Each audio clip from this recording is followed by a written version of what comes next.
إن الحمد لله نحمده ونستعينه ونستغفره ونعوذ بالله من شرور أنفسنا وسيئات أعمالنا من يهده الله فلا مضل له ومن يضلل فلا هادي له أشهد أن لا إله إلا الله وحده لا شريك له أشهد أن محمدا عبده ورسوله صلى الله وسلم عليه وعلى آله وصحبه وسلم تسليما كثيرا يا أيها الذين آمنوا اتقوا الله حق تقاته ولا تموتن إلا وأنتم مسلمون يا أيها الناس اتقوا ربكم الذي خلقكم من نفس واحدة وخلق منها زوجها وبث منهما رجالا كثيرا ونساء واتقوا الله الذي تساءلون به والأرحام إن الله كان عليكم رقيبا يا أيها الذين آمنوا اتقوا الله وقولوا قولا سديدا يصلح لكم أعمالكم ويغفر لكم ذنوبكم ومن يطع الله ورسوله فقد فاز فوزا عظيما أما بعد فإن خير الحديث كتاب الله وخير الهدي هدي محمد صلى الله عليه وسلم شر الأمور محدثاتها فإن كل محدثة بدعة وكل بدعة ضلالة وكل ضلالة في النار. Kaum muslimin jamaah sekalian rahimani wa rahimakumullah.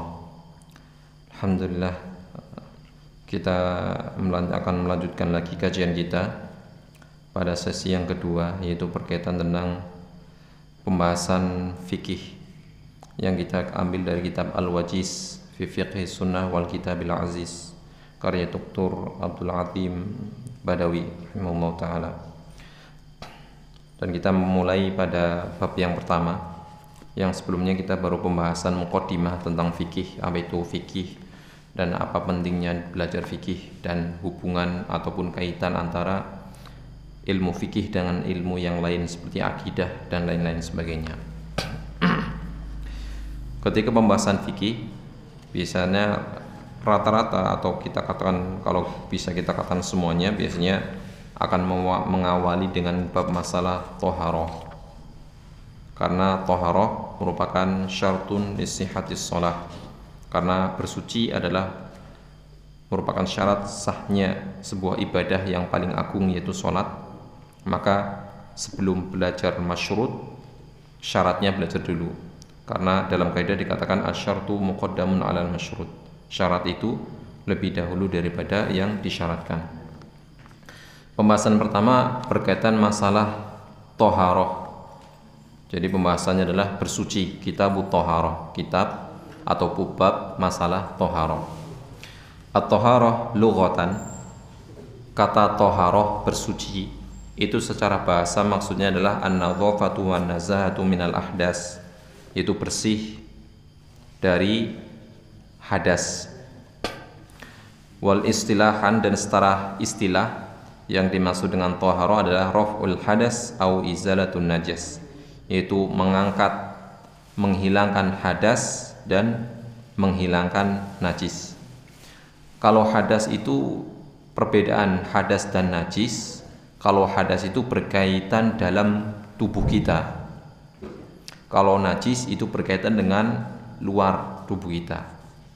Kalau hadas misalnya segala sesuatu yang membatalkan wudu, seperti buang air kecil, buang air besar, atau yang mewajibkan kita untuk mandi seperti berhubungan suami istri atau mimpi basah, itu terjadi dalam diri kita. Adapun najis itu faktor eksternal, faktor luar, yang di luar tubuh kita. Yang pertama adalah babul miyah, pembahasan tentang air. Kullu ma'in nazala minas sama' aw kharaja minal ardi fahuwa tahur. Asal hukumnya, hukum asalnya adalah setiap air yang turun dari langit atau keluar dari bumi, hukumnya adalah tahur, suci. Suci dan bisa untuk mensucikan. Air itu ada kalanya suci dan bisa mensucikan. Ada kalanya air itu suci tapi tidak bisa untuk mensucikan. Misalnya air suci yang mensucikan, misal air sumur, air laut, air sungai, air hujan. Ada pula air suci tapi tidak bisa digunakan untuk mensucikan. Misalnya air susu, air kopi, air teh suci, tapi tidak bisa digunakan untuk bersuci, tidak bisa digunakan untuk wudhu, tidak bisa untuk mandi wajib. Ada juga contoh pembagian air lain adalah air yang najis. Dalilnya adalah firman Allah Subhanahu wa taala, wa anzalna minas sama'i ma'an tahura, dan telah kami turunkan dari langit air yang tahur, air yang suci dan mensucikan. Dan hadisnya Nabi SAW pernah berkata tentang air laut, huwa tahuru ma'uhu al-hillu maitatuhu. Air laut itu suci dan bisa digunakan untuk bersuci. Tidak hanya suci, meskipun rasanya asin, itu hukumnya suci dan bisa digunakan untuk bersuci. Kalau ada pelaut, nelayan yang pergi berbulan-bulan kemudian bawa persediaan air minum terbatas, tiba-tiba mandi, kemudian tiba-tiba mimpi basah, kemudian pengen mandi, bisa dengan menggunakan air laut kalau mau naik gelem. Dan bangkainya juga halal. Jadi ikan atau seluruh hewan yang ada di laut itu hukumnya asalnya adalah bangkainya itu halal. Adapun khilaf di antara ulama apakah anjing laut, babi laut ini halal atau tidak, ini memang ada khilaf. Tapi secara umum ya aslinya ya halal. Bahkan ada sebagian ulama ya sekedar kayak guyon gitu ya, ketika membahas masalah apa hukum anjing laut. Karena anjing itu kan kalau di darat haram, tapi kalau di laut halal atau haram. Ada yang mengatakan haram karena anjing, tapi yang mengatakan halal, halal. Kamu menamakan anjing kan kamu. Kalau saya nanyakan kayak kalau menjadi halal, menjadi haram kan karena kamu menamakan menjadi anjing laut. Kalau diganti namanya menjadi ikan laut kan halal. Jadi asalnya ya bangkai laut itu adalah halal, tidak perlu disembelih. Dapat ikan tidak perlu disembelih. Ada yang kasus yang berlebihan, tindakan berlebihan.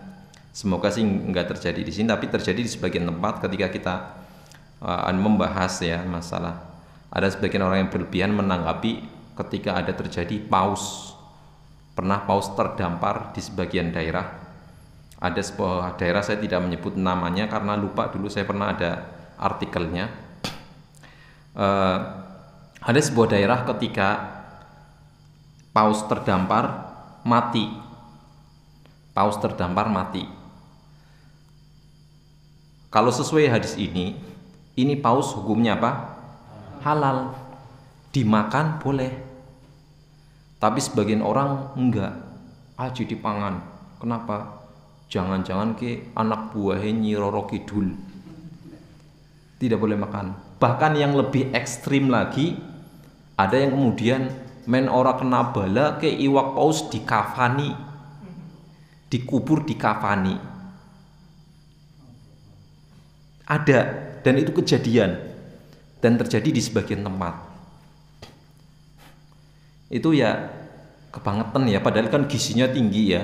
Kalau dimakan gizinya dan panen daging kan, panen daging.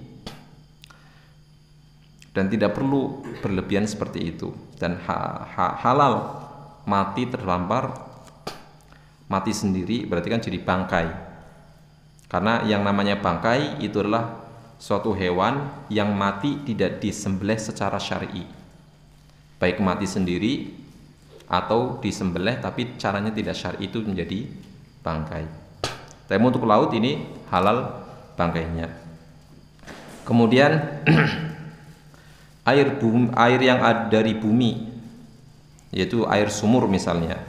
Nabi SAW pernah mengatakan innamal ma'a tahurun la yunajjisuhu syai'un. Sesungguhnya air, yaitu air dari sumur, suci dan tidak bisa dinajisi dengan sesuatu. Ucapan Nabi SAW ini adalah ada sebabnya. Di sini nanti akan disebutkan wa huwa baqin ala tahuriyati wa in khalatahu syai'un tahir ma lam yakhruj an itlaqihi.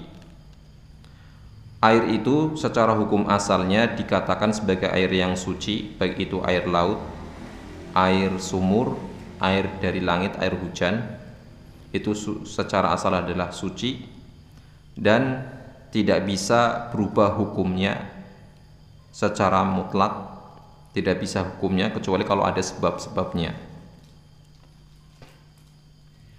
Kalau sudah berubah namanya, air tadi yang kita sebutkan ada air dari hujan, air laut, dan air sumur, asalnya adalah suci. Secara mutlak hukumnya suci dan bisa digunakan untuk bersuci. Tapi kalau nanti berubah namanya, nanti bisa menjadi yang tidak suci. Nabi SAW pernah berkata kepada para wanita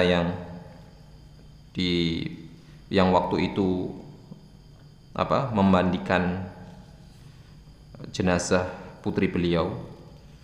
Nabi SAW mengatakan iksilnaha salasan au khomsan, mandikanlah dia dengan jumlah 3 ataupun 5. Setelah jenazah itu dibersihkan, kemudian diwudukan, kemudian disiram ya, seperti orang mandi janabah, dari kepalanya, terus sisi bagian kanan, sisi bagian kiri, jumlahnya ganjil, bisa 3, 5, ataupun 7, atau sesuai dengan kebutuhan, tergantung butuhnya berapa. Au aksar min dalik in ra'aitunna, atau lebih dari itu kalau engkau melihat memang butuh lebih dari 5 kali. Bima'in wasidirin, dengan air dan juga daun bidara. Tapi daun bidara itu dilembutkan kemudian dicampur dengan air. Waja'alna fil akhirati kafura, dan terakhir ditutup dengan air kafur yang air kapur barus, yang kapur barusnya dilembutkan kemudian dicampur dengan air. Wala yuhkam binajasatil ma wa in waqa'at fihi najasatun illa idza taghayyara biha, dan sebuah air kalau terkena najis maka hukum kesuciannya tidak akan berubah, masih tetap suci, kecuali kalau ada perubahan dari segi bau, rasa, ataupun warna. Kalau ada air kena benda najis, selama rasa, bau, dan warnanya tidak berubah, maka masih suci. Tapi kalau air suci itu kemudian terkena najis, kemudian berubah baunya, atau berubah rasanya, atau berubah warnanya, maka hukumnya sudah tidak suci lagi. Hal ini berdasarkan hadis dari sahabat Abu Sa'id Al-Khudri radhiyallahu ta'ala anhu. Beliau mengatakan, pernah ditanyakan kepada Rasulullah, ya Rasulullah, anatawaddau min bi'ri buda'ah, wahai Rasulullah, bolehkah kita berwudu dengan air dari sumur buda'ah? Apa itu sumur buda'ah? Wahiya bi'run, itu adalah sebuah sumur, yulqa fihal hiyat, yang mana biasanya ada orang yang melemparkan ke sumur itu kain atau bekas darah haid. Waluhumul kilab wanatan, ada kalanya yang melemparkan daging anjing, wanatan atau benda-benda najis lainnya. Maka Nabi SAW mengatakan hadis yang tadi, al-ma'u tahurun la yunajisuhu syai', air itu suci dan tidak bisa berubah atau dipengaruhi dengan sesuatu yang najis. Ini maksudnya, yang dimaksud dengan bi'r buda'ah, sumur buda'ah adalah seperti kayak empang muara pertemuan dari beberapa sungai. Jadi ada sungai dari beberapa lembah itu mengalir, kemudian ketemu di muara pertemuan antar sungai dan ketemu di suatu tempat seperti empang ataupun tempat air itu dinamakan sebagai sumur buda'ah. Bukan sumur yang kita bayangkan lebu menjerok itu, bukan. Jadi kayak danau kecil-kecilan, itu pertemuan antar air. Dan biasanya air ini kan sumber airnya kan berasal dari sungai yang dari beberapa lembah, dan biasanya penduduk desa ataupun Arab Badui yang tinggal di lembah-lembah itu biasanya kalau buang kotoran ya di sungai dibuang seenaknya, sehingga otomatis kotoran itu nanti akan ngumpul di muara itu. Tapi bir ataupun sumur ini, muara pertemuan air ini memang tempatnya besar dan airnya banyak. Kalau seandainya memang benar ada itu pun, itu tidak mempengaruhi jumlahnya karena banyak. Jadi najis yang jumlahnya sedikit tidak merubah rasa, bau, dan warnanya. Karena sumur ini meskipun terkena benda najis, bahkan tadi sebagai yang dikatakan kalau seandainya ada daging anjing misalnya, karena air ini terkena benda najis, tapi benda najis ini tidak memberikan asar, tidak memberikan pengaruh, tidak menjadikan warnanya berubah, rasanya berubah, atau baunya berubah, maka air itu secara asal dihukumi tetap suci. Tuh. Begitu pula nanti dihukumi berkaitan dengan sungai ataupun laut misalnya. Ada laut, kapal tenggelam, seluruh penumpangnya mati, kapal pesiar tenggelam di laut, seluruh penumpangnya mati jadi bangkai. Apakah setelah itu kemudian air lautnya tidak boleh digunakan untuk wudhu? Masih bisa, karena air laut yang sangat luas, kalau dibandingkan jumlah bangkai atau jumlah mayat yang merupakan najis itu tidak bisa menjadikan sifat dari air tersebut berubah. Atau seandainya misalnya kotoran-kotoran yang lainnya yang merupakan benda najis. Kemudian yang selanjutnya itu bab pembahasan masalah an-najasat, benda-benda najis. Yang dinamakan benda najis itulah wa ya kullu syai'in yastaqdiruhu alut-tabai as-salimah. Yang dinamakan benda najis adalah segala sesuatu yang dianggap jijik oleh orang yang memiliki akal yang selamat. Orang waras, orang normal menganggapnya itu sesuatu yang jijik. Tapi tetap nanti akan timbangannya adalah timbangan syariat. Wal aslu fil asya'i al-ibahatu wa taharah. Ini kaidah umumnya. Asal dari sesuatu itu hukumnya adalah mubah dan suci. Segala benda itu hukum asalnya itu adalah suci dan mubah. Faman za'ama najasata 'ainin ma fa'alaihi dalil. Maka barang siapa yang mengatakan benda itu najis, maka dia harus mendatangkan dalilnya. Ini najis apa enggak? Asalnya suci. Kapan kita bisa mengatakan ini najis? Kalau ada dalilnya. Ya. Jadi asal segala sesuatu itu asalnya adalah suci. Kapan berubah hukum menjadi najis? Kalau sudah ada dalilnya. Kemudian benda-benda apa saja yang termasuk bagian dari najis? Yang pertama adalah baulul adami wa ghaituhu, yaitu kotoran manusia, baik air kencing ataupun tinja. Adapun dalilnya, yang pertama adalah dalil yang kotoran manusia itu merupakan benda najis. Dari sahabat Abu Hurairah radhiyallahu ta'ala anhu, Rasulullah sallallahu alaihi wasallam bersabda, "Idza wati'a ahadukum bina'lihil adza fa inna turab lahu tahur." Kalau seandainya sendal kalian itu menginjak kotoran, baik kotoran hewan ataupun kotoran manusia, nginjek. Kalau mungkin sekarang sih kayaknya jarang ya nginjek kotoran manusia, tapi kan zaman dulu nggak ada WC, nggak ada apa, itu ada kemungkinan seperti itu. Kalau sekarang kan beda. Tapi kalau seandainya suatu saat kita menginjak dengan sendal kita atau sepatu, maka cara membersihkannya adalah cukup digosok-gosokkan ke tanah. Karena tanah itu sebagai pengganti air untuk mensucikan. Orang mantap nganggo sunlight misal atau nganggo sabun digosok ya monggo. Itu mungkin sifatnya afdholiyah saja, tapi asalnya cukup dengan tanah itu eh, bisa mencukupi sebagai suci.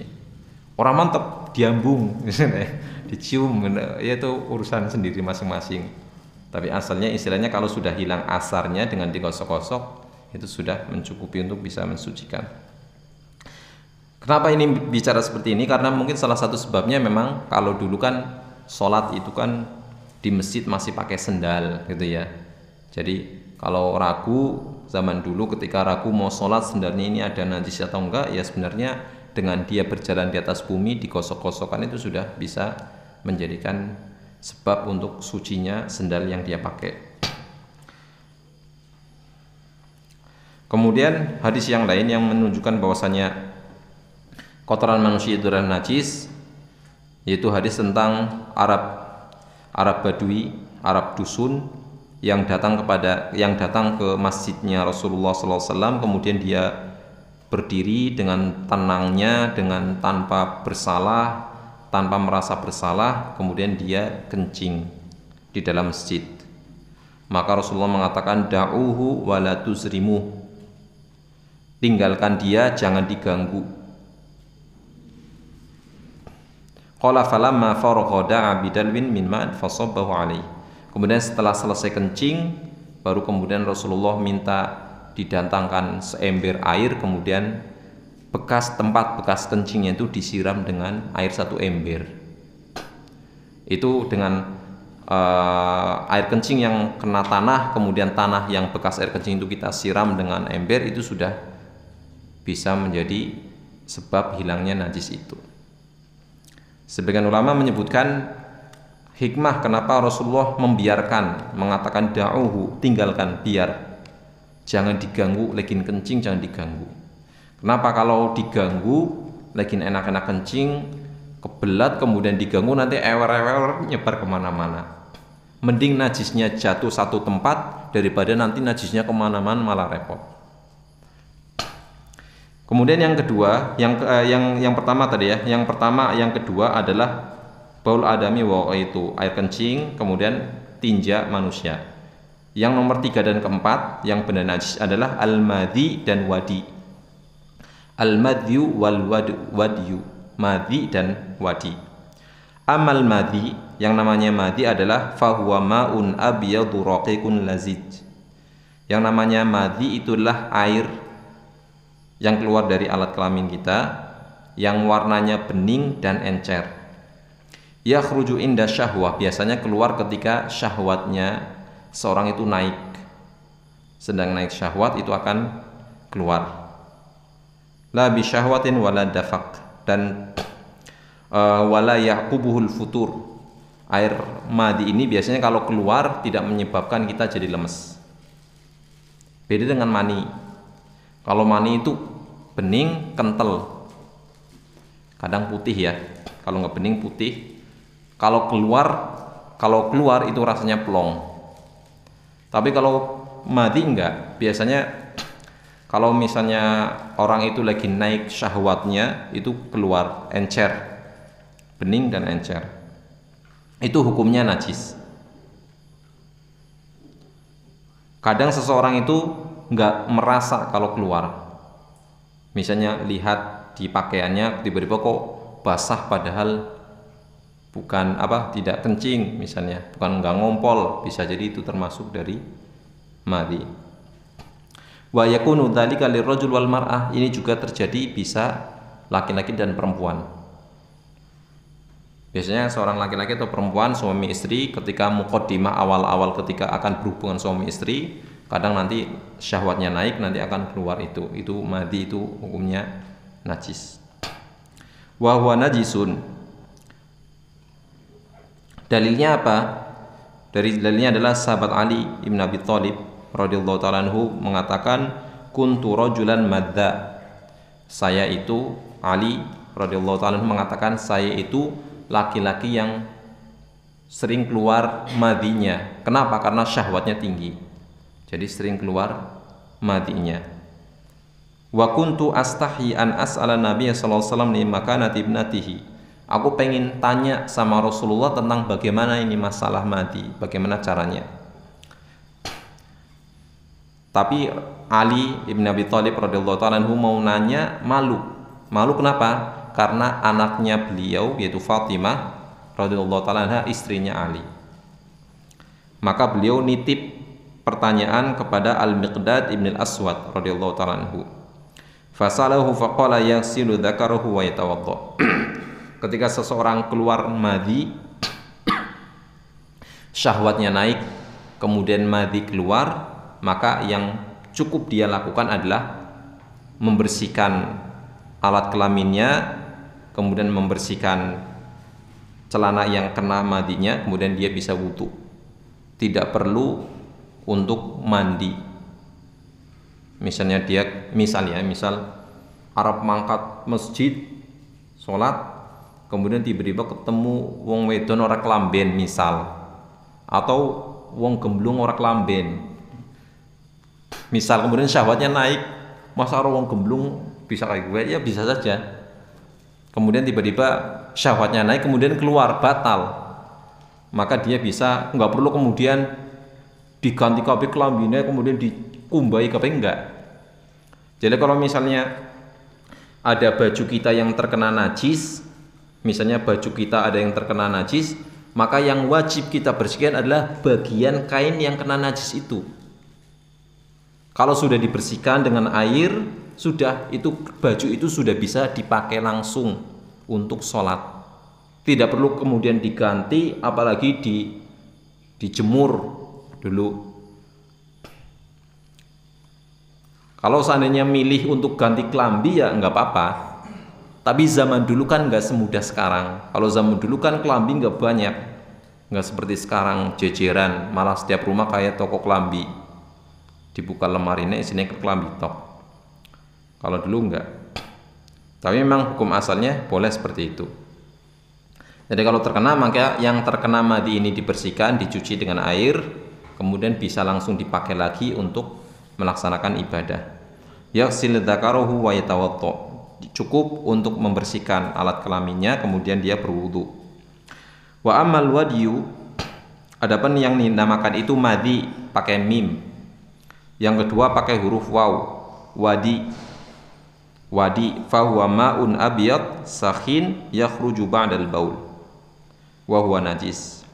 Yang kedua yang namanya wadi itu adalah air yang bening dan agak kental, dan biasanya kadang keluar setelah selesai buang air kecil. Setelah buang air kecil, nanti ditunggu sebentar, biasanya nanti akan keluar itu. Jumlahnya sih nggak banyak, sedikit. Dan itu juga termasuk najis. Cara membersihkannya juga sama kayak madhi. Ibnu Abbas radhiyallahu ta'ala anhuma mengatakan al-mani wal wadi wal madhi, amal mani fahuwa alladhi minhul ghuslu. Ada 3 air jenis, yaitu mani, wadi, dan madhi. Ini mungkin salah satu dalil yang digunakan, asar yang digunakan oleh sebagian ulama yang menghukumi bahwasanya air mani itu hukumnya adalah najis. Sebagaimana ini madhab dalam madhab Syafi'i. Air mani, maka itu adalah air yang hadas, yang menyebabkan hadas yang bisa dihilangkan dengan mandi.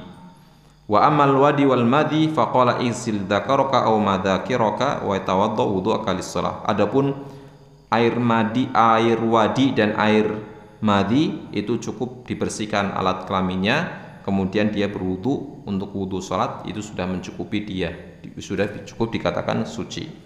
Jadi hukumnya madhi dan wadi itu seperti benda najis yang lainnya yang ringan.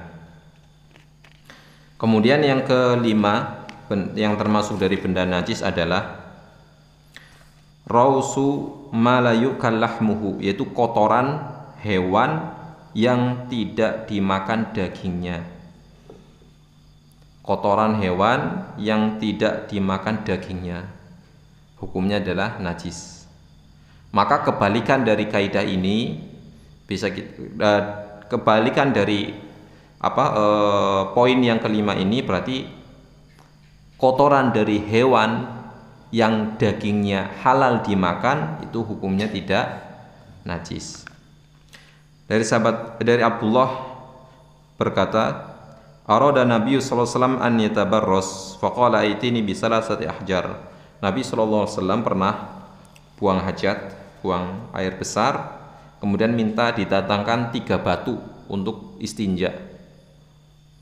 Istinja, kalau istilahnya itu istijmar, membersihkan sisa buang air kecil atau besar menggunakan benda selain air, bisa tisu ataupun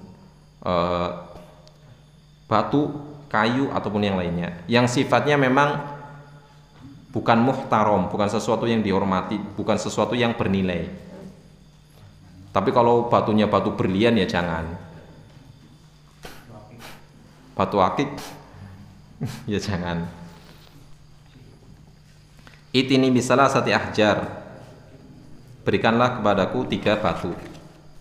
Ada sebagian ulama mengatakan bahwasanya bisa 3 batu atau 1 batu yang memiliki 3 sisi, bisa dianggap 3. Nek bisa gitu ya. Kemudian sahabat Abdullah mengatakan fawajatu lahu hajaraini wa rausatu himar. Kemudian aku hanya mendapatkan 2 batu dan 1 kotoran keledai yang sudah kering. Kotoran keledai, himar itu himarul wahsy, kedelai himarul ahli, keledai peliharaan. Itu haram. Tapi kalau keledai wahsy, kalau keledai yang liar itu halal. Tapi kalau yang keledai ternak itu haram. Keledai, kalau kita lihat itu keledai liar itu zebra, kuda zebra, itu himar wahsy, itu halal. Tapi kalau keledai piaraan itu yang haram. Nah, ini sahabat Allah hanya menemukan 2 batu dan 1 kotoran keledai. Fa'amsakal hajaraini wa taraha rausah. Kemudian Rasulullah ngambil 2 batu, adapun yang kotoran keledai ini dibuang dan berkata, hiya rijsun, itu najis. Itu benar najis. Kemudian dalil lain yang menyebutkan adalah ketika Rasulullah SAW pernah memberikan perintah kepada sebagian sahabat yang mau berobat dengan meminum air kencing onta, yang itu kemudian dijadikan dalil bahwasanya kotoran hewan yang dimakan dagingnya itu halal. Kemudian benda najis yang lainnya, yang termasuk benda najis adalah damul haid, darah haid. An Asma binti Abi Bakar qalat, dari Asma binti Abi Bakar radhiyallahu taala anhuma, dia berkata, ja'at imra'atun ila Nabi sallallahu alaihi wasallam faqala ihdana yusibu saubaha min damin haid kaifa tasna. Ada seorang wanita bertanya kepada Nabi sallallahu alaihi wasallam, berkata, ya Rasulullah, kalau seandainya salah seorang di antara kami bajunya itu terkena darah haid, apa yang kami lakukan? Beliau mengatakan tahuttuhu thumma taqrusuhu bil ma' thumma tandahuhu. Bisa kalau sudah, apalagi kalau sudah kering, itu dikerik dulu, kemudian dikasih air, dikucek, kemudian thumma tusalli fih, kemudian kamu bisa sholat dengan baju itu. Misalnya baju kita ada kena darahnya itu kita gosok-gosok, kita berusaha kucek, kita berusaha kerik dulu, kemudian kita kasih air, dikucek, kita sudah berusaha mengucek, kemudian setelah kita kucek dengan air, itu sudah cukup. Bagaimana kalau masih ada sisa warna, itu sudah tidak mengapa, tidak ada masalah. Ya. Kemudian yang termasuk benda najis adalah lu'abul kalbi, air liurnya anjing. Ya, ini yang disebutkan dalam mazhab Syafi'i sebagai najis mughalladhah, yang najis yang tingkatannya berat. Bukan berat karena air liurnya itu timbangannya berat, enggak, tapi berat dari sisi cara membersihkannya. Kalau yang lain kan secara umum cukup dengan air atau dengan tanah dibersihkan sudah selesai, tapi ini enggak. Dari sahabat Abu Hurairah radhiyallahu taala anhu, Rasulullah sallallahu alaihi wasallam bersabda, "Tahuru ina'i ahadikum idza walagha fihi al-kalbu an yaghsilahu sab'a marratin ulahunna bit-turab." Sucinya bejana salah seorang di antara kalian apabila telah dijilati oleh anjing, yaitu dengan cara mencuci 7 kali, yang pertama dengan tanah. Ada sebagian hadis yang menyebutkan akhiruhun nabit turab, ada yang mengatakan terakhirnya dengan tanah, ada yang menyebutkan awalnya. Ayat intinya salah satunya menggunakan tanah dan tidak bisa dikiaskan dengan yang lain. Tanah malah kotor, nggo sabun bae, sabun sing larang sekalian, enggak. Karena di sini ada makna ta'abbudi, ada ibadah di situ. Maka harus sesuai dengan yang dianjurkan, yang telah diajarkan. Kemudian yang ke-8 yang benar-benar najis adalah al-maitah, bangkai. Bangkai itu hukumnya najis. Wa hiya ma mata hatfa'an fihi min ghairi dzakatin syar'iyyah. Yang dimaksud dengan bangkai adalah setiap hewan yang mati tanpa disembelih dengan cara syar'i. Berdasarkan hadis Nabi sallallahu alaihi wasallam, idza dubighal ihabu faqad tahur. Kalau kulit hewan itu sudah disamak, maka sudah menjadi suci. Kalau misalnya kita ketemu ada kulit ada sapi mati jadi bangkai, kambing mati jadi bangkai, misalnya ketabrak, kita masih bisa memanfaatkan kulitnya dengan cara kulitnya itu hewannya dikuliti, kemudian disamak,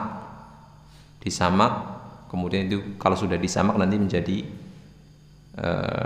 suci. Disamak, dikeringkan, kadang ada yang pakai, kalau di tempat saya itu ada dipakai dikasih kayak garam gitu ya, garam khusus, dikeringkan, nanti bisa jadi kulit beduk dan lain sebagainya. Kecuali ada beberapa bangkai yang hukumnya tidak najis. Tapi manusia tidak dikatakan bangkai ya. Ada yang mati kemudian ketabrak, berarti tidak dikatakan bangkai. Bangkai itu untuk hewan, karena asalnya manusia nggak disembelih. Yang halal adalah maitatus samak wal jarad. Yang halal bangkai tapi hukumnya tetap halal, tidak najis. Itu adalah bangkai ikan dan belalang. Berdasarkan hadis Ibnu Umar radhiyallahu taala anhuma, Rasulullah sallallahu alaihi wasallam pernah bersabda, "Uhillat lana maitatani wa daman." Dihalalkan bagi kita 2 bangkai dan 2 darah. Amal maitatan, adapun yang dimaksud dengan 2 bangkai adalah falhut wal jarad, yaitu ikan dan belalang. Itu bangkainya halal. Wa ammad daman, adapun 2 darah itu adalah falkabid, yaitu hati, liver, wattihal dan limpa. Itu halal. Yang kedua, maitatu malada malahu sa'il. Termasuk bangkai yang halal adalah bangkai dari hewan yang tidak memiliki darah. Misal kadzubab, wan naml, wan nahl, wa nahwi dzalik, seperti lalat, semut, tawon, lebah dan lain sebagainya, hewan-hewan yang tidak memiliki darah yang mengalir, maka hukumnya suci. Ini pembahasannya najis ya, bukan halal, bukan kemudian suci. Ini jadi ini karena pembahasannya masalah najis ataupun suci ya, berbeda dengan pembahasan halal ataupun haram. Setiap najis itu haram, tapi tidak setiap yang haram itu najis. Setiap najis itu haram, tapi tidak setiap haram itu najis. Misalnya ada ya segala sesuatu yang tadi disebutkan, benda-benda najis itu haram, tidak boleh dimakan. Tidak boleh, kalau misalnya kita menyentuh ya tangan kita dibersihkan. Tapi kalau seandainya Tadi yang kaidahnya adalah setiap najis itu haram, tapi tidak setiap yang haram itu najis. Benda-benda yang haram itu tidak semuanya najis. Misalnya ada barang bekas curian, duit riba. Ini duit haram riba aja di mek, ya enggak. Karena tidak setiap yang haram itu najis. Kemudian ini hadisnya. Dalilnya adalah hadis dari sahabat Abu Hurairah radhiyallahu ta'ala anhu, Rasulullah sallallahu alaihi wasallam bersabda, "Idza waqa'a dzubabu fi ina'i ahadikum falyahmishu kullah thumma liyatrahahu fa inna fi ihda janahaihi da'an wa fil akhar shifa."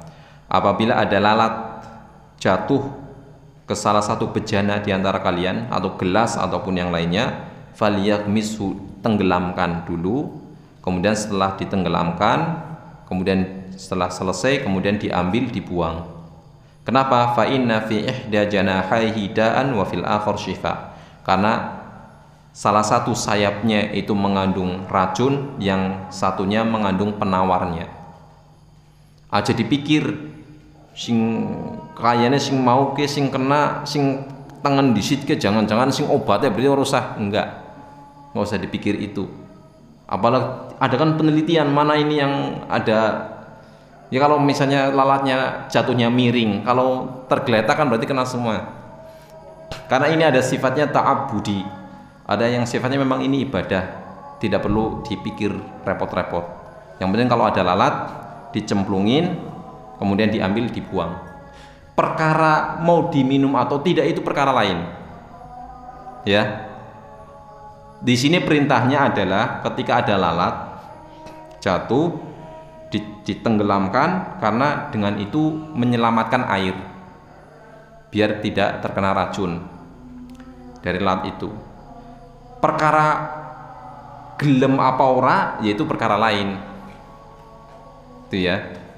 Karena di sini tidak ada perintahnya kemudian setelah itu diminum, kudu dinum, ya enggak. Kalau dia pengen minum dalam kondisi tertentu, orang wedang maning, tidak ada minuman lagi misalnya, ya bisa, itu bisa. Tapi kalau ada yang lain kemudian airnya buat nyiram tanaman, misalnya tidak dibuang begitu ya, eman-eman disiram tanaman misalnya, kemudian minum airnya, yang monggo. Ini ada sedikit lagi setelah itu selesai.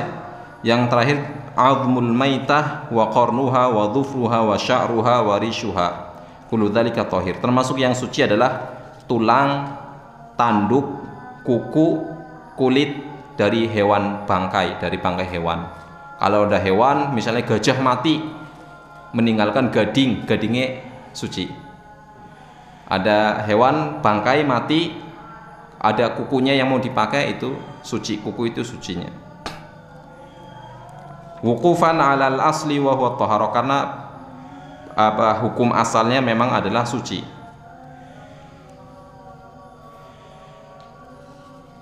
Ini berdasarkan asar yang diriwayatkan oleh Imam Bukhari secara mu'allaq dari Imam Az-Zuhri fi idhamil mauta, tentang tulang bangkai seperti tulang gajah dan lain sebagainya. Beliau Imam Az-Zuhri mengatakan, adroktun nasan min salafil ulama yamtashituna biha wa yaddahinuna fiha la yarawna bi ba'san. Beliau mengatakan para ulama, aku mendapatkan sekelompok manusia di antara para ulama memanfaatkan dari tulang-tulang bangkai, digunakan ada yang untuk gaharu, ada yang untuk digunakan untuk manfaat yang lainnya. Berubah hukumnya, yang awalnya najis menjadi bangkainya itu najis, tapi benda yang tadi seperti kuku, tanduk, gading, tulang itu menjadi halal, tidak najis lagi, suci, bukan ya, suci.